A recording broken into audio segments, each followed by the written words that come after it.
Hello everyone. Today we are going to do unit 1 of MPA which is introduction. तो यहाँ पे मैंने जो भी पिछले 10 साल के क्वेश्चंस थे वही यहाँ पे मैंने लिए हैं, उसके अलावा कोई चीज़ें नहीं ली हैं. So basically these are the most important topics that you have to prepare for your exam. All right, क्योंकि यूनिवर्सिटी एग्जाम्स में यही होता है, यही बोला जाता है कि जो पिछले 10 साल के क्वेश्चन पेपर है अगर हम उन्हें भी अच्छे से कर ले then we'll score really very well. So here I have combined all the previous 10-year questions which was asked in Delhi University exams. All right. Now beginning with the things. So firstly we are going to begin with the importance of management. ये तुम लोगों ने 12th में भी पढ़ा होगा.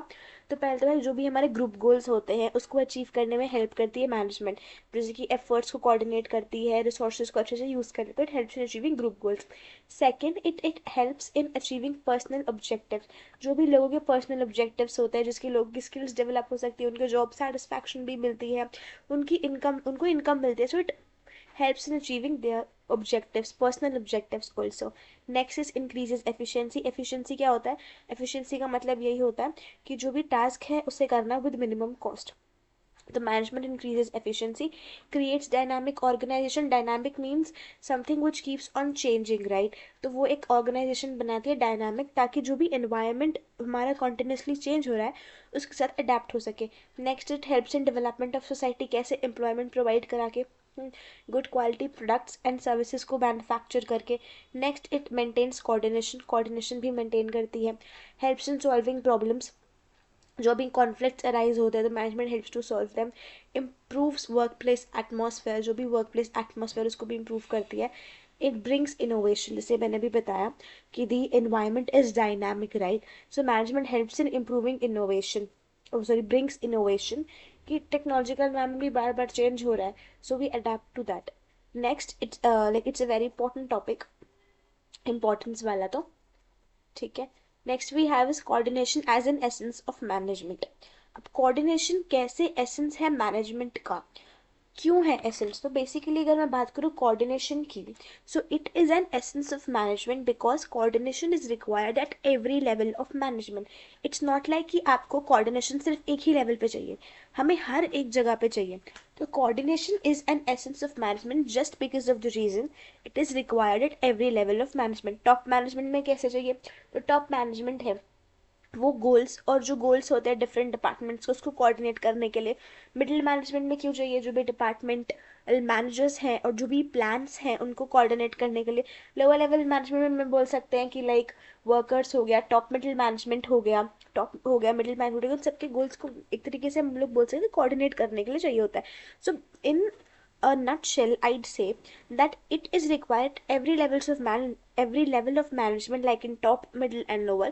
Due to this reason it is known as the essence of management. All right, moving to the nature or features, जो भी हम लोगों ने बेसिकली 12th वाले टॉपिक है, right? So first is coordination integrates group efforts. Coordination क्या करती है? जो भी ग्रुप के एफर्ट्स होते हैं उसे इंटीग्रेट करती है, अलाइन करती है. Next, it ensure security unity of action, कि मतलब सारे के सारे जो लोग हैं वो एक ही तरफ मतलब काम करें, that is towards the achievement of organisational goals. Next we have continuous process. ये कॉन्टिन्यूस प्रोसेस है, हमें हर एक जगह चाहिए होता है, प्लानिंग में चाहिए होता है, organising, staffing, directing, controlling. It's continuous. Continuous here means कि कॉन्टिन्यूस रहता है, मतलब ऐसा नहीं है कि सिर्फ प्लानिंग में चाहिए, वो कॉन्टिन्यूएशन प्लानिंग से स्टार्ट होकर कंट्रोलिंग तक चलता रहता है. और परवेसिव एक्शन हर जगह चाहिए होता है. इट्स नॉट लाइक वही जैसे कि हर लेवल पे चाहिए होता है, राइट? हर एक ऑर्गेनाइजेशन में चाहिए होता है, राइट? कोऑर्डिनेशन होता क्या? इट्स बेसिकली द तालमेल, राइट? तालमेल हो लोगों के बीच में, राइट? ऑर्गेनाइजेशनल गोल्स को वो अच्छे से समझे, वो सब चीज़ें, right?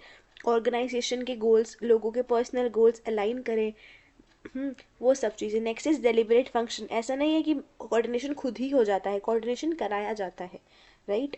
Moving to the next one slide, next slide. All right, next talking about the importance of coordination. अब कोऑर्डिनेशन क्यों ज़रूरी है, क्यों करना है कोऑर्डिनेशन? पहला, ग्रोथ इन साइज. तो बेसिकली अगर ऑर्गेनाइजेशन बड़ी है, उसके डिपार्टमेंट ज़्यादा है, तो ज़रूरी है कोऑर्डिनेशन बहुत अच्छे तरीके से हो.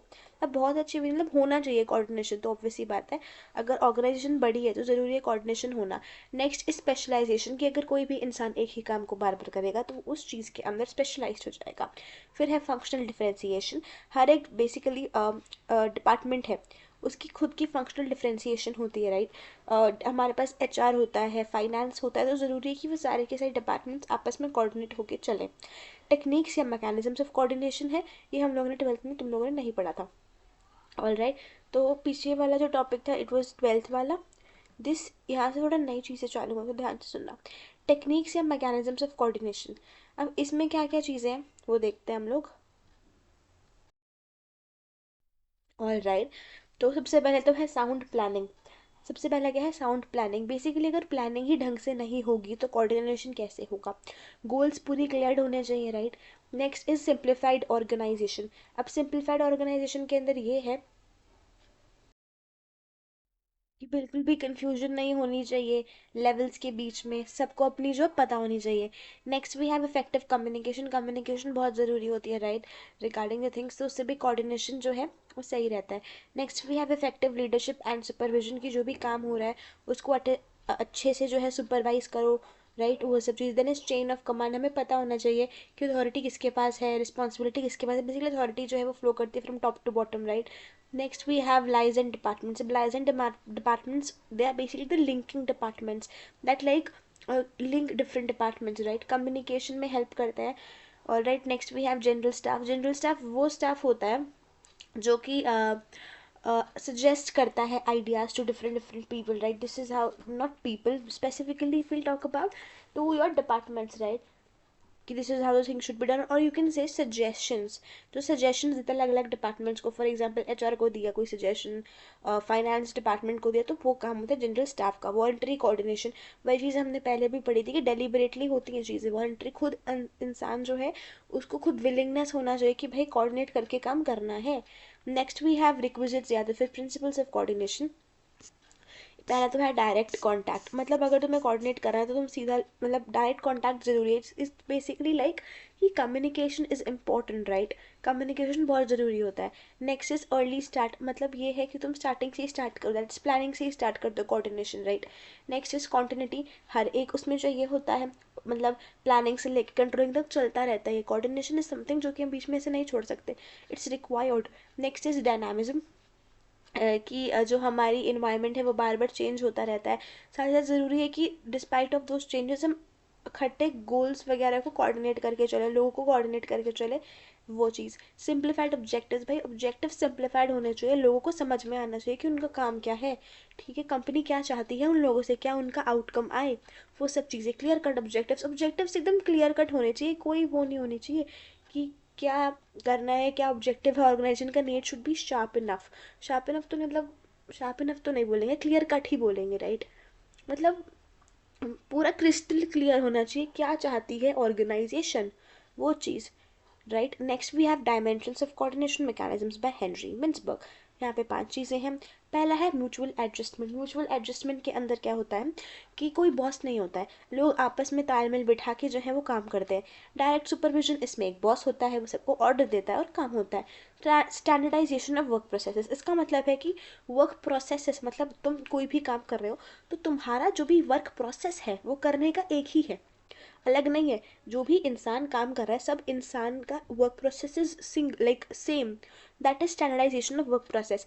स्टैंडर्डाइजेशन ऑफ आउटपुट, चाहे तुम कोई भी टेक्निक यूज़ कर लो, कुछ भी कर लो, जो भी तुम्हारा आउटपुट है वो सेम ही निकलना चाहिए, वो होता है स्टैंडर्डाइजेशन ऑफ आउटपुट। फिर स्टैंडर्डाइजेशन ऑफ स्किल्स, मतलब तुम अगर काम करो तो तुम्हें सिमिलर और same type of skills you will be requiring to do that particular task, that's it, that is in your standardisation of skills. All right, moving to the next one.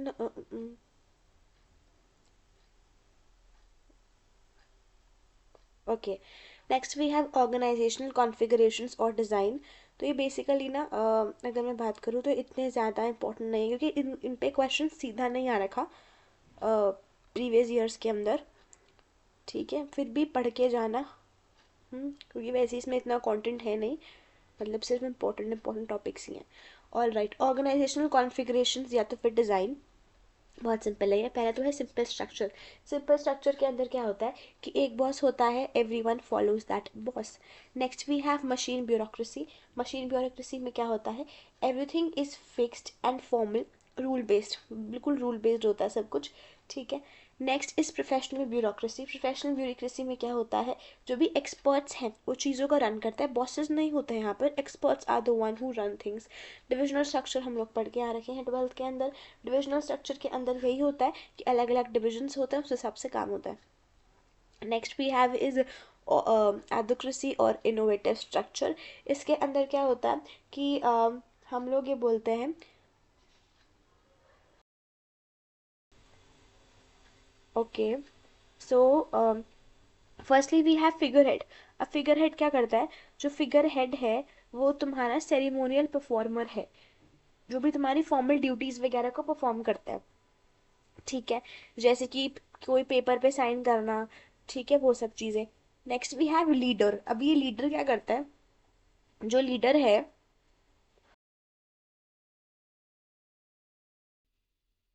जो leader है वो लोगों को guide करता है, motivate करता है, वो सब। लाइजन क्या करता है, he is a contact builder, like he builds contact with the external environment, like उसी के साथ, मतलब कि जैसे कि कस्टमर हो गया तुम्हारे, होलसेलर, सप्लायर्स, उन सब के साथ। Next we have information. Monitor क्या करता है, मॉनिटर जो भी इन्फॉर्मेशन होती है ना उसको कलेक्ट करता है, एनालाइज करता है कि ऑर्गेनाइजेशन में चल क्या रहा है। डिसएमिनेटर उस इंफॉर्मेशन को लोगों तक पहुंच जाता है within the organisation. Spokesperson उसी इंफॉर्मेशन को, मतलब बेसिकली इंफॉर्मेशन को आउटसाइडर्स को पहुंच जाता है। आउटसाइडर्स मतलब कि यहाँ पे हम लोग बोल सकते हैं कि रिप्रेजेंट करता है हमारी ऑर्गेनाइजेशन को बाहर, अगर कोई कहीं पे जाना होता है, राइट, तो वहाँ पे हम लोग ये बोल सकते हैं। और यू कैन से इन्वेस्टर्स हो गया, ठीक है, explain company policy achievement, company की इमेज बनाता है, उसकी स्टेटमेंट दे दिया मीडिया को, क्लाइंट को, तो वो सब। Next we have decisional entrepreneur. Entrepreneur कौन होता है भाई, सबसे इंपॉर्टेंट, जो कि इनोवेटर होता है, आइडिया लेके आता है वो। डिस्टर्बेंस हैंडलर, जो भी डिस्टर्बेंस हो रही है ऑर्गेनाइजेशन उसको हैंडल करता है। रिसोर्स एलोकेटर, जो भी रिसोर्स है, जैसे पैसा है, फाइनेंस हो गया, या मतलब मनी रिसोर्सेज, वो सब चीज़ें जो है एलोकेट करता है अलग अलग डिपार्टमेंट्स को। नेगोशिएटर एक तरीके से बार्गेनिंग करता है, नहीं आप इतने में दे दो, इतने में दे दो, तो वो नेगोशिएट करता है, ठीक है। तो नेगोशिएटर वो काम करता है, नेगोशिएट करता है कॉन्ट्रैक्ट को, बार्गेन करता है, वो सब चीज़ें, राइट। सो एक मैं तुम्हें बताती हूँ कैसे तुम लोग कर सकते हो। देखो इंटरपर्सनल जो है इसमें फिगर हेड, मैं एक एक वर्ड दूंगी to every rule so that it will sit in your brain, तुम्हारे दिमाग में बैठ जाएगा। देखो फिगर हेड क्या है, he is formal duty performer, leader is people guider, liaison is contact builder, ठीक है। Figurehead, formal duty performer, leader he is people guider, he motivates people also, liaison he is contact builder, okay. Informational में monitor, ये information collect करता है, डिसएमिनेटर information को distribute करता है, ठीक है। स्पोक्स पर्सन इंफॉर्मेशन कम्युनिकेट करता है आउटसाइडर्स को, ध्यान रखना। डिसएमिनेटर जो है वो इंफॉर्मेशन देता है to the inside of the organisation. Monitor collects, disseminator gives information within the organisation. Spokesperson जो है वो इन्फॉर्मेशन बाहर देता है to the outsiders, right. Then we have decision में ऑन्टरप्रेन्योर, जिसकी आइडिया को इनोवेट करता है। डिस्टर्बेंस हैंडलर प्रॉब्लम को सॉल्व करता है, रिसोर्स एलोकेटेड रिसोर्स को डिस्ट्रीब्यूट करता है। नेगोशिएटर तालमेल, मतलब तालमेल कह रही मैं, डील डील बनाता है, ही मेक्स डील, बार्गेनिंग वगैरह वो सब नेगोशिएट करता है। अब मैं एक और चीज़ तुम्हें बताती हूँ, एक और ट्रिक याद करने की, I tell you at the last, okay. Okay, पहले इसको ख़त्म कर लेते हैं। अब है होथ्रोन एक्सपेरिमेंट्स, मेन कंक्लूजन, ये भी अच्छा टॉपिक है। अब होथ्रोन के एक्सपेरिमेंट्स हुए थे, मैं पूरा तो नहीं समझाने वाली, वैसे उन्होंने 4 एक्सपेरिमेंट्स करे थे वर्कर्स की प्रोडक्टिविटी को चेक करने के लिए, कि वर्कर्स आखिरकार प्रोडक्टिव, मतलब अपनी प्रोडक्टिविटी उनकी कैसे इंप्रूव होती है। तो उन्होंने, मतलब मैं तुम्हें मेन चीज़ बता दूँ उन्होंने क्या देखा। अब ये बहुत सिंपल सटीक भाषा में लिखे हुए हैं कि तुम पेपर में ना अपनी मर्जी से भी लिख के आ सकते हो, अपनी मर्जी in the sense in your own words, ठीक है। बुक में तुम लोग पढ़ने बैठोगे बहुत भारी लैंग्वेज है, नहीं समझ में आएगा, बट यहाँ पे इतनी सिंप्लीफाइड तरीके से दे रखे कि एक बार तुम्हें चीज़ें समझ में आ गई ना, तुम अपनी इच्छा से लिख पाओगे। देखो, तो हॉथरन एक्सपेरिमेंट्स में बताती हूँ क्या हुआ था इसमें। हॉथरन जी ने एक्सपेरिमेंट्स करे थे, ठीक है, 4 एक्सपेरिमेंट करे थे। तो उन्होंने देखा कि वर्कर की प्रोडक्टिविटी आखिरकार इंप्रूव कैसे होगी। क्या अगर मैं वर्क की कंडीशंस को इम्प्रूव कर दूँ, या फिर मैं ये कर दूँ, वो कर दूँ, तो किस चीज़ से इम्प्रूव होगी। तो उन्होंने लास्ट में ये चीज़ देखी कि ज़रूरी नहीं है कि जो भी हम फिजिकल, एक उन्होंने एक्सपेरिमेंट किया था इल्यूमिनेशन करके, मतलब इल्यूमिनेशन कुछ था, मतलब उन्होंने क्या किया था, वो कुछ लाइट वाला एक्सपेरिमेंट था। वो फिजिकल कंडीशंस चेंज कर दी थी, जो भी तुम्हारी इन्वायरमेंट थी उसकी। फिर उसमें ये और सब सारे एक्सपेरिमेंट जो उन्होंने करे उसका यही क्रक्स निकला कि वर्कर्स जो है they will only be like, उनकी प्रोडक्टिविटी बढ़ेगी जब जब उनको वैल्यू की जाएगी, जो भी वो बोल रहे हैं उनकी बातों को सुना जाएगा, in spite of just focusing कि भाई उनको वो उनके पैसे बढ़ा दिए या तो फिर उनकी कंडीशंस बढ़ा दी। वो उससे इतना ज़्यादा उनकी प्रोडक्टिविटी नहीं बढ़ेगी, उससे वो इतना ज़्यादा खुश नहीं होंगे। वो तभी खुश होंगे, उनकी प्रोडक्टिविटी तभी बढ़ेगी जब उनको इज्जत दी जाएगी, उनकी बातों को सुना जाएगा, उनको वैल्यू दी जाएगी, तभी उनकी प्रोडक्टिविटी बढ़ेगी। तो सिंपल सी सटीक सी बात दिमाग में बिठा लो। अगर ये चीज़ तुम्हें समझ आ गई, पूरा आंसर तुम लोग लिख लोगे, बस लिमिटेशंस तुम्हें याद करने की जरूरत पड़ेगी। क्या है? हॉथरन एक्सपेरिमेंट में हमें ये देखने को मिला कि वर्कर्स की प्रोडक्टिविटी जो है वो ना तो हम अच्छे से पे से बढ़ा सकते हैं, ना तो हम लोग मान लो कोई फिजिकल कंडीशन को इम्प्रूव करेंगे। मेन चीज़ है उनको इज्जत दो, उनकी बातें सुनी जाए। हम्म बस, और कुछ नहीं है, और कुछ नहीं है इसके अंदर। यहाँ पे वही चीज़ें लिख रखी है। जैसे productivity improves when workers feel valued. जो ये भी अच्छा पढ़ना है, सोशल ग्रुप्स वाला, अभी मैं तुम्हें बता दी, मैंने नहीं बताया था। देखो, social groups, informal groups influence करते हैं बिहेवियर को। स्कूल में भी तुम्हारे साथ ऐसा होगा। तो मान लो 4 फ्रेंड्स के ग्रुप हो, ठीक है। अब एक बच्चा बोलता है कि भाई हम नहीं देंगे असाइनमेंट, मान लो मेजोरिटी बच्चे मान जाते हैं, 4 में से 3 मान जाते हैं नहीं देंगे असाइनमेंट, तो चौथा वाला भी मान जाएगा, ठीक है नहीं दे रहे भाई, मेरे ग्रुप में का कोई नहीं दे रहा ना। तो वैसे ही just it I have given you an example, तुम्हारे दिमाग में बैठ जाए। सोशल ग्रुप्स इन्फ्लुएंस करते हैं बिहेवियर को। Friendly and supportive supervision increases performance. मतलब अगर जो भी सुपरवाइजर है वो अच्छे से एम्प्लॉयज को देख रहा है, अच्छे से बातचीत करे, अच्छे से ध्यान रख रहा है, सुपरवाइज ढंग से करे, तो उससे भी परफॉर्मेंस होगी। मतलब एक तरीके से उनको इज्जत दो, ठीक है। कम्युनिकेशन और फीडबैक इंक्रीज एफिशिएंसी। उनसे बात करोगे, उनसे फीडबैक लोगे, उनकी एफिशिएंसी बढ़ेगी। वर्कर्स को क्या चाहिए? इज्जत चाहिए। उसके ही इर्द गिर्द ये सारे पॉइंट्स घूम रहे हैं, ठीक है। Workers condition alone do not decide productivity, अभी मैंने तुमने जैसे बताया था। फिर नीड फॉर पार्टिसिपेटिव मैनेजमेंट, यही कि वर्कर्स की चीज़ों को सुनो भाई, जो वो बोल रहे हैं उनकी बातों को सुनो, उनको तवज्जो दो। Next is shift from scientific to human relations. Scientific approach से ह्यूमन रिलेशंस पे शिफ्ट करो। फिर है रेलेवेंस फॉर मैनेजमेंट, क्या ये आज के ज़माने में रेलिवेंट है या नहीं। पहला ही ह्यूमन रिलेशन अप्रोच अभी भी इंपॉर्टेंट है, राइट, ज़रूरी है। ऑब्वियसली बात है ना, ज़रूरी है कि तुम लोगों से बात करो, राइट, उनके पॉइंट ऑफ व्यूज़ जानो। Employ management programs reflect Hawthorne ideas. बहुत सारे एम्प्लॉय मैनेजमेंट प्रोग्राम होते हैं, उनको रिकग्निशन दी जाती है, राइट, उनके लिए बहुत सारी चीज़ें होती हैं, राइट, मॉडर्न मैनेजमेंट के अंदर। तो वो हॉथरन के आइडियाज़ को रिफ्लेक्ट करती है। सपोर्टिव लीडरशिप प्रेफर की जाती है मॉडर्न ऑर्गेनाइजेशन के अंदर।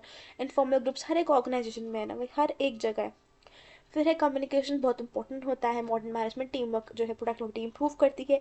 इमोशनल इंटेलिजेंस और एम्पथी आज के ज़माने में की है। तो वही सिंपल सटीक भाषा में जो मैं तुम लोगों को चीज़ें बताई वही है, इतनी कोई भारी भरकम लैंग्वेज नहीं है। Next, criticism. अब ना क्वेश्चन पेपर बहुत अच्छा उनको होता है बच्चों को फंसाना, तो उन्हें क्वेश्चन डाल देते क्रिटिकली बताओ। तो क्रिटिकली में ना सिर्फ उनकी बुराइयां ही नहीं भर देनी है, उसके साथ थोड़ी सी अच्छाइयाँ भी भर दो। क्योंकि अगर तुम बुराई भर दोगे तो एक्सट्रीम दिखेगा कि तुम एक्सट्रीम को सपोर्ट करो। तुम नहीं, तुम्हें अच्छी चीज़ें बुरी चीज़ें दोनों चीज़ें लिख के आनी है पेपर के अंदर, ठीक है। यू हैव टू राइट अच्छी चीज़ें भी बुरी चीज़ें भी, ठीक है। अगर पूछा जाए क्रिटिकली प्रेज करो। ओके, क्रिटिसिज्म की बात करते हैं हम कि क्या खामियां थी इसके अंदर, इस उसमें क्या बोलते हैं हॉथरन वाले उसमें। देखो, पहले कोई मेंशन नहीं था ट्रेड यूनियंस का। ट्रेड यूनियंस इतने ज़्यादा ज़रूरी होते हैं किसी भी ऑर्गेनाइजेशन के अंदर, यहाँ पे ट्रेड यूनियंस की बात ही नहीं हुई, बात ही नहीं हुई। नेक्स्ट, ट्रू बट इरेलीवेंट, मतलब बिल्कुल सच्ची बात है भाई, जो हॉथरन भाई ने बोला बिल्कुल सच है, पर आज के ज़माने में थोड़ा सा इरेलीवेंट सा है, ठीक है। क्यों? अब क्यों ये इरेलीवेंट सा है हॉथरन की बातें? क्योंकि ये सारी की सारी बस बात कर रहे हैं कि हमें एम्प्लॉयज़ को खुश रखना है। बट भाई जो मेन चीज़ है ऑर्गेनाइजेशन की वो तो है प्रॉफिट कमाना, या तो फिर सेल्स लेके आना, गोल्स को अचीव करना। वर्कर्स की खुशी से क्या मेरा बिजनेस सफल हो जाएगा? मतलब थोड़ा सा कंट्रीब्यूशन होता है, बट मेन तो चीज़ यही होती है कि गोल्स को अचीव करो, है ना। टू ऑब्वियस है भाई, बहुत ऑब्वियस ही बात है, हर एक ऑर्गेनाइजेशन में हम चाहते हैं कि इज्जत दो। इसमें से क्या ऐसे हॉथरन भाई ने ऐसा कुछ कर दिया कि भाई ऐसा तो हमें पता ही नहीं था, तो बहुत ऑब्वियस है, तो भी आंसर भी तुम अच्छे से लिख लोगे कि ईजी है। अनसाइंटिफिक मेथड है, मतलब अनसाइंटिफिक मेथड है, मतलब कि कोई भी मतलब ऐसा कुछ नहीं कि कोई साइंस को भी सपोर्ट करे, it's very unscientific. Ignored wider social factors. अब वाइडर सोशल फैक्टर्स का मतलब है कि भाई जो हॉथरन भाई है हमारे, वो जो वर्कर्स है उनके वाइडर सोशल फैक्टर्स तक नहीं पहुंचे, मतलब कि उनकी फैमिली, उनकी सोशल लाइफ, उनकी मतलब थोड़ा deep social factors, right, wider social factors, तो वहाँ पे नहीं पहुंचे अब, इसलिए ये वो भी क्रिटिसिज्म है। प्रो मैनेजमेंट बायस। प्रो मैनेजमेंट बायस क्या है, यहाँ पे ये बोल रहे हैं कि भाई मैनेजर तो एकदम वो है, उनको तो लोगों को हैंडल ही नहीं करना आता, वो सिर्फ वर्कर्स की साइड ले रहे हैं, तो वो चीज़ है। Doubtful validity. अब क्यों डाउटफुल वैलिडिटी, भावतरुण भाई ने इतना सारा बता दिया हमें, इतने एक्सपेरिमेंट्स करे, भाई इन्होंने बहुत ही कम वर्कर्स के ऊपर किया था, इन्होंने मास मतलब मास ऑडियंस मतलब मास ऑडियंस मतलब ज़्यादा लोगों पे नहीं किया था, कम ही लोगों पे किया था, इतने की वैलिडिटी इसकी डाउटफुल हो गई, right. Next we have contingency system. ये तो मैं तुम लोगों को स्टार्टिंग से बोल रही थी, भाई ये आता है पेपर में पूछा जाता है, it's very very very important. इससे सारे के सारे टॉपिक से इंपॉर्टेंट है, क्योंकि मैं तुम्हें कुछ फालतू का नहीं पढ़ा रही कि मैं बोलूँ कि ये अनइम्पॉर्टेंट है, everything is important, reason being we are only doing the important topics, right, that is why. तो इसलिए वीडियो भी ज़्यादा बड़ी नहीं होएगी, कि अगर हम पूरे पूरे चैप्टर पढ़ने बैठ गए ना तो पेपर है हमारा, कैसे होगा।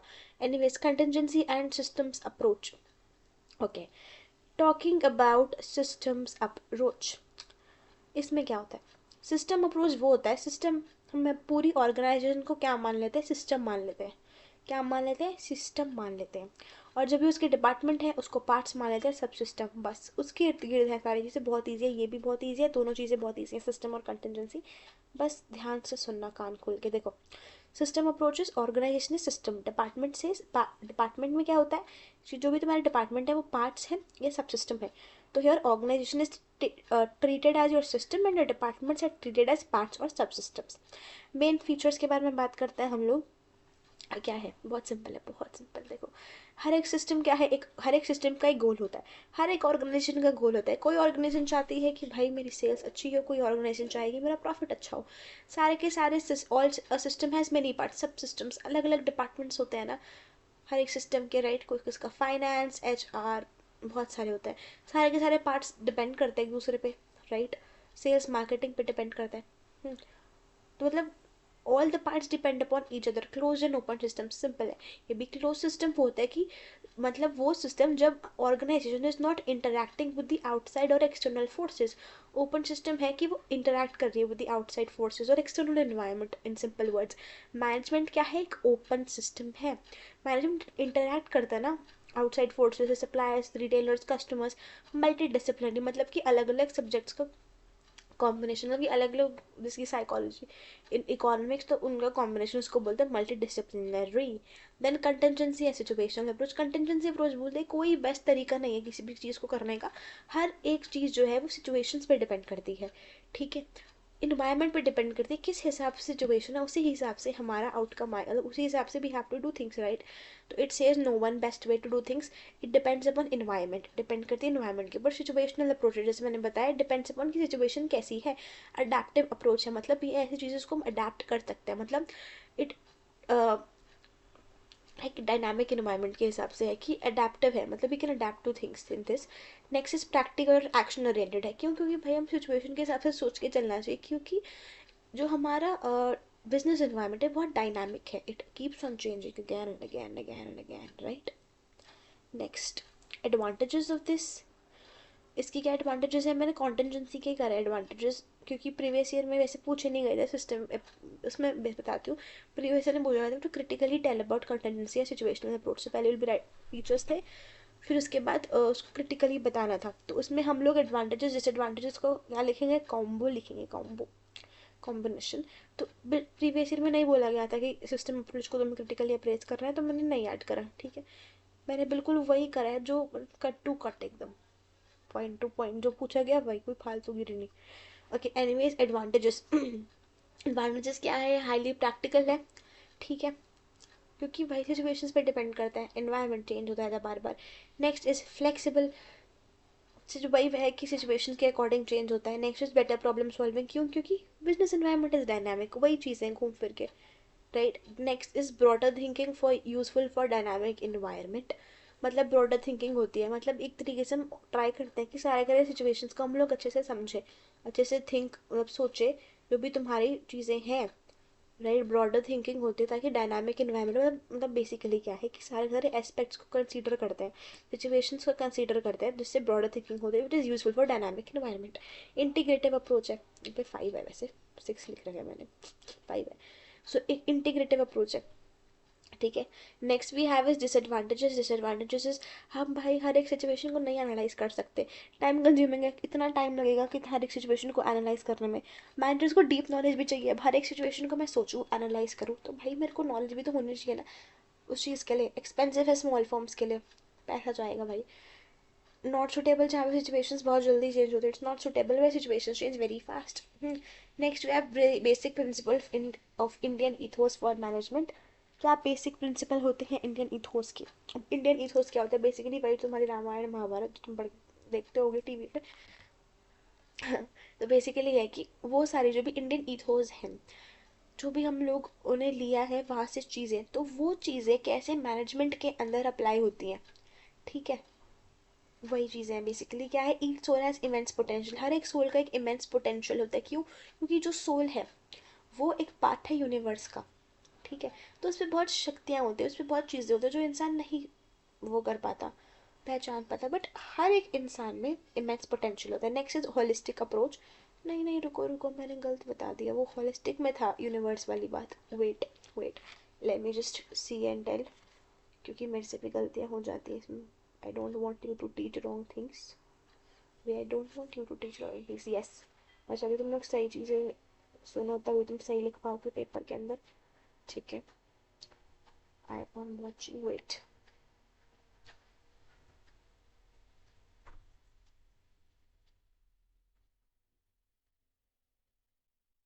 हाँ जी, each soul has immense potential के अंदर क्या चीज़ है? ये चीज़ है कि जो इंडियन इथोस हैं वो कहते हैं कि हर एक ह्यूमन के पास अनलिमिटेड पावर होती है, क्योंकि जो सोल है वो भगवान जी यानी कि गॉड से कनेक्टेड है। तो जो ईश्वर है, गॉड है, वो हमें शक्ति देते हैं, wisdom, strength and ability to grow. तो अगर किसी भी इंसान जो है वो अपनी इनर पावर यूज करता है प्रॉपरली, तो देखें अचीव दी गोल्स। तो मैनेजर्स में ये है कि उनको जो है पहचानना चाहिए कि हर एक एम्प्लॉय के अंदर कुछ हिडन टैलेंट होता है, and they should help them use it. Holistic approach में ये है कि जो अप्रोच है वो एवरीथिंग एज अ होल है, कि मतलब looking at everything as a whole. Indian ethos बोलता है कि जो डिवाइन है, ह्यूमंस है एंड यूनिवर्स है। Divine, humans and universe, they all are connected, कुछ भी अलग नहीं है, every part, everything is linked to universe. Okay. Next is importance of inner virtues, मतलब जो भी तुम्हारी आउटर थिंग्स है जैसे कि मनी, मटेरियलिस्टिक थिंग्स, ठीक है। वो चीज़ें जो है वो इम्पोर्टेंट है, पर जो तुम्हारी इनर क्वालिटीज़ है वो ज़्यादा पावरफुल है। तुम कितने ऑनेस्ट हो, तुम्हारी विजडम, तुम्हारी ट्रुथ, तुम्हारी काइंडनेस, वो इनर वर्च्यूज ना दो चीज़ें होती हैं, मैं बताती हूँ मैं इंग्लिश की दो वर्ड्स, मतलब एक होता है वर्च्यूज, एक होता है vices. Virtues are the good qualities, vices are the bad ones. So importance of inner virtues बहुत इंपॉर्टेंट है, राइट।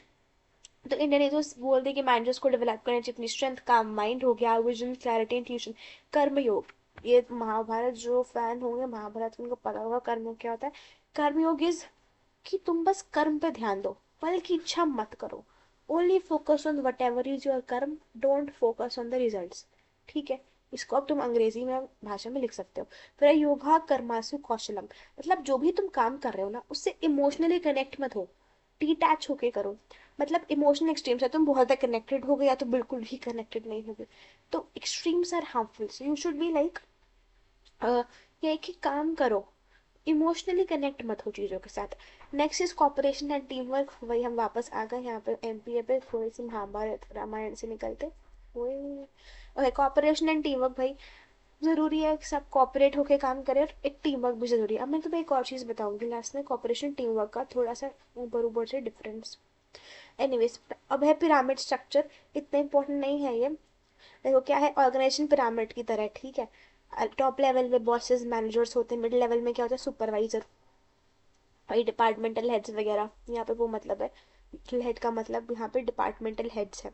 बॉटम में your workers employees, work divide होता है, पीपल लोग एक्सपर्ट्स बन जाते हैं बाय स्पेशलाइजेशन, एक ही काम को बार बार करो बन जाओ स्पेशलाइज्ड।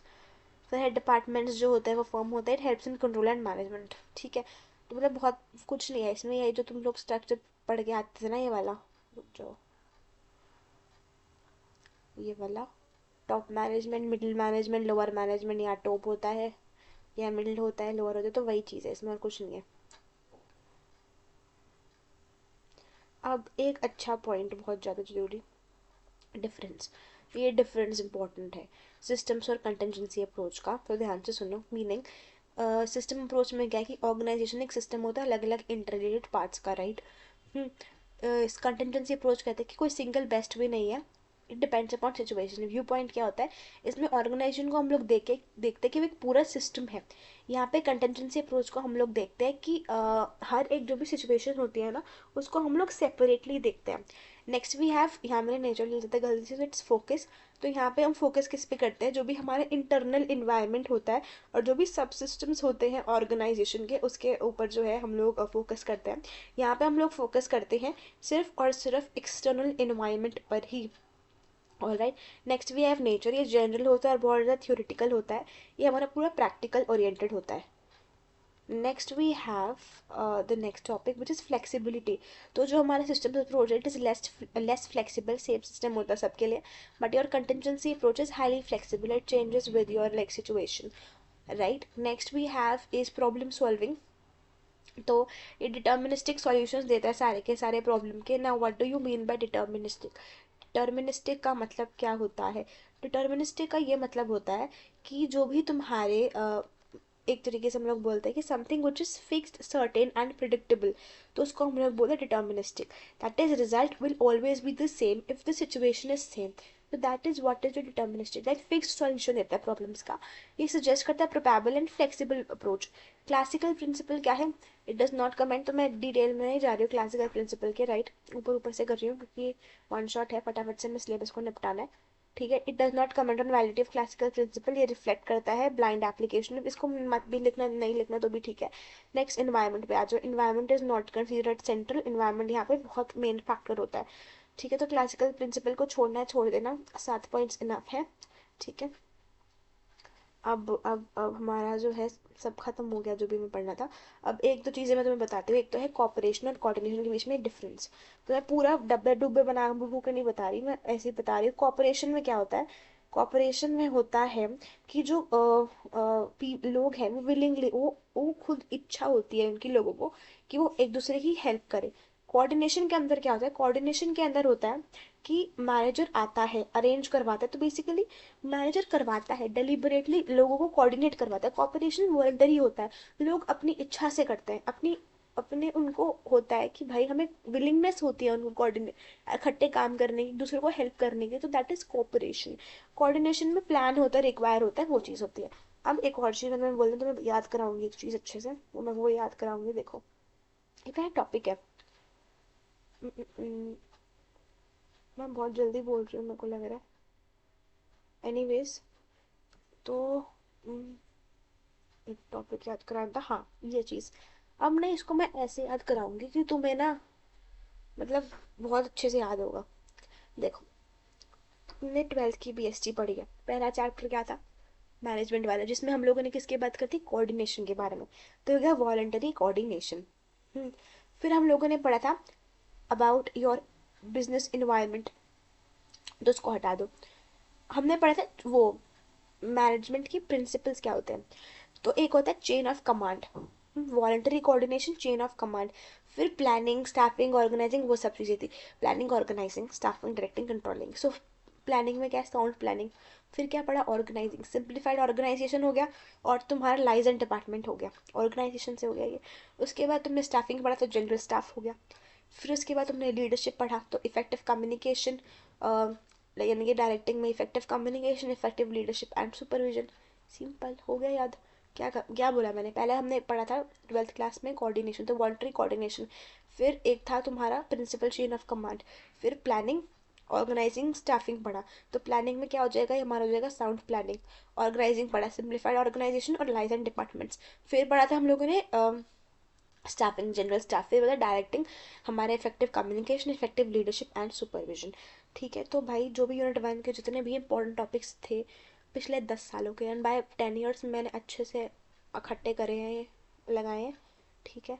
तो here we are done with the unit number 1. We have completed all the previous 10 year questions and you have also completed it, ठीक है। तो ये हमारी वीडियो यहाँ पे ख़त्म होती है, बट एक दो चीज़ मैं तुम लोगों को बोल दूँ भाई, सब्सक्राइब करके चले जाना, वीडियो को लाइक कर देना, शेयर कर देना, ठीक है, क्योंकि मेहनत लगी है। मतलब वो तो छोड़ो, तुम लोग लाइक कर देना, कमेंट कर देना, सब्सक्राइब कर देना। और अच्छे से पढ़ लेना प्लीज़, इनको अच्छे से पढ़ लेना, ये पिछले 10 साल की चीज़ें हैं, इधर उधर मत भागना, ठीक है, क्योंकि लास्ट का टाइम रह गया है। इनको भी अच्छे से कर लोगे, चीज़ें हो जाएंगी, क्योंकि यही बोलते हैं यूनिवर्सिटी एग्जाम्स में चीज़ें कहाँ से आती हैं, पिछले साल के क्वेश्चन पेपर से आती हैं। तो इधर उधर अपना दिमाग मत लगाना, इधर उधर मत भागना। अगर किसी और यूट्यूब चैनल को फॉलो कर रहे हो या तो इस चैनल को फॉलो कर रहे हो, तो उसी को फॉलो करना, इधर उधर भटकोगे तो बेमतलब कन्फ्यूजन होगी, और हो जाएगा, चीज़ें हो जाएंगी, ठीक है, बस पढ़ लो। Okay, thank you, bye, bye bye. And जहाँ तक है नेक्स्ट आई नेक्स्ट नेक्स्ट में देखते, चलो बाय।